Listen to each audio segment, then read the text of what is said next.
اللهم يا ربي عز جارك وجل ثناؤك وتقدست أسماؤك ولا إله غيرك.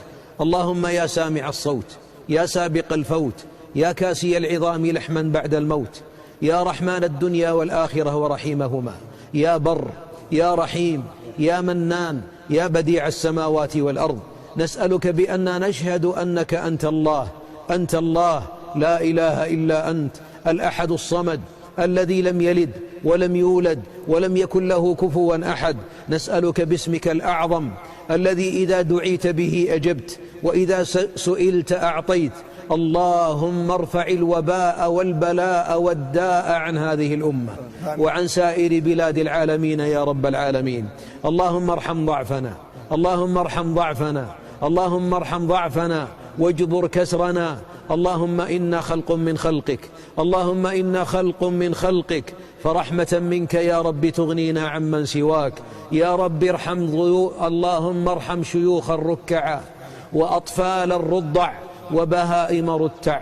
اللهم انشر رحمتك، اللهم انشر رحمتك. اللهم عاملنا بما أنت أهله، أنت أهل التقوى وأهل المغفرة. يا رب تبنا إليك، نستغفر الله الذي لا إله إلا هو الحي القيوم ونتوب إليه. يا رب لا حول لنا ولا قوة إلا بك. هذه نواصينا الخاطئة بين يديك، تبنا إليك فارحم ضعفنا. اللهم ارحم ضعفنا، اللهم ارحم ضعفنا. يا رب ظلمنا أنفسنا، وإن لم تغفر لنا وترحمنا لنكونن من الخاسرين. يا رب هذا الدعاء ومنك الإجابة، وهذا الجهد وعليك التكلان، ولا حول لنا ولا قوة إلا بك.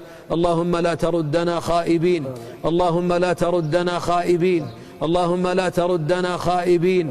اللهم لا تطردنا عن جنابك، فإن طردتنا فلا حول لنا ولا قوة إلا بك.